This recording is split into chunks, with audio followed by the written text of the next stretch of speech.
আমার তো মাথা তাই না, মানুষ জামাইয়ের সাথে কথা কয় কেমনে কেমনে? আমি তো জামাইয়ের সাথে 1 লাইন থেকে 2 লাইন গেলেই প্রচন্ড ঝগড়া হইতে থাকে। একটু ভালো করে কথা কইতে পারি না, একটা কথা কইতে গেলেই ঝগড়া লেগে যায়। আমরা দুজন একরকম।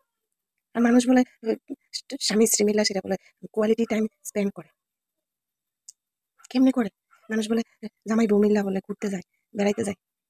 মানুষ বলে জামাই বউ মিল্লা বলে রিলস বানায়, ভিডিও বানায়। আমি তো এটাই বুঝতে পাই না, মানুষ কেমনে করে? আমি তো একটু কথা কইতে গেলেই দরবার লেগে যায়।